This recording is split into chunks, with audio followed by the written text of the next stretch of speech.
Hello guys, ഞങ്ങൾക്ക് ഇന്നൊരു മാങ്ങ കിട്ടി. ഞങ്ങൾ ജ്യൂസ് അടിക്കാൻ പോവാണേ. നിങ്ങൾക്കാണ് ഞാൻ ജ്യൂസ് അടിക്കുന്നത്.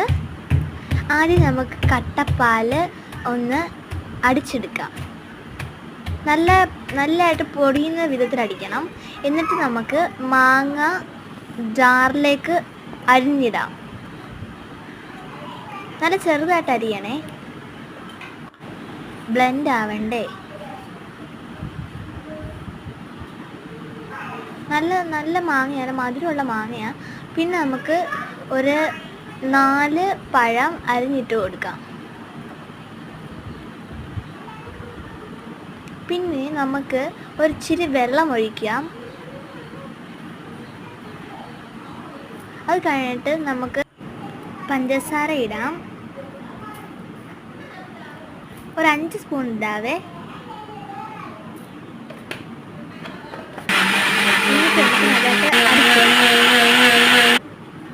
ഈ കൺസിസ്റ്റൻസി ആവണം.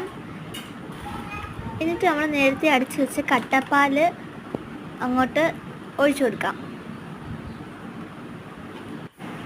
എന്നിട്ട് നമുക്ക് നല്ലതായിട്ട് ബ്ലെൻഡ് ചെയ്യാവേ. അതിന് മുമ്പ് ഒരു 3 സ്പൂൺ പഞ്ചസാരയും കൂടി ഇടാം. ഞാൻ നേരത്തെ പറഞ്ഞല്ലോ, നിങ്ങളുടെ ഇഷ്ടമാണ് പഞ്ചസാര ഇടണോ വേണ്ടയോ എന്നൊക്കെ. നമുക്ക് നന്നായി ബ്ലെൻഡ് ചെയ്യാം. എല്ലാം നല്ല അടിഞ്ഞു വരണ്ടേ. എന്നിട്ട് നമുക്ക് ജ്യൂസ് ഗ്ലാസ്സിലേക്ക് മാറ്റാം. നല്ല ക്രീമി ജ്യൂസാണേ. ഇതെല്ലാവരും ട്രൈ ചെയ്യണേ. അപ്പോൾ നമുക്ക് ഗ്ലാസ്സിലേക്ക് സെർവ് ചെയ്യാം. അങ്ങനെ നമുക്ക് ജ്യൂസ് ഒഴിച്ചു കൊടുത്തുകൊണ്ടിരിക്കുകയാണ്. നിങ്ങൾ വീട്ടിൽ നിന്ന് ഒരു പ്രാവശ്യമെങ്കിലും ഇങ്ങനെ അടിച്ചു നോക്കണം. നല്ല ജ്യൂസാണ് കേട്ടോ. അടിച്ചു കൊടുക്കും. നല്ല ടേസ്റ്റായി കുടിക്കാൻ. നമ്മുടെ മനസ്സിനൊക്കെ റീഫ്രഷിങ് ചെയ്യും. എന്നിട്ട് നമുക്ക് പിസ്ത ഐസ്ക്രീം ഇട്ട് കൊടുക്കാം. ഞങ്ങളുടെ കയ്യിൽ പിസ്ത ഐസ്ക്രീം ഉണ്ടായിരുന്നു, അതുകൊണ്ടാണ് ഇട്ട് കൊടുത്തത്. ഇല്ലെങ്കിലും കുഴപ്പമില്ല, നല്ല ടേസ്റ്റാണ്.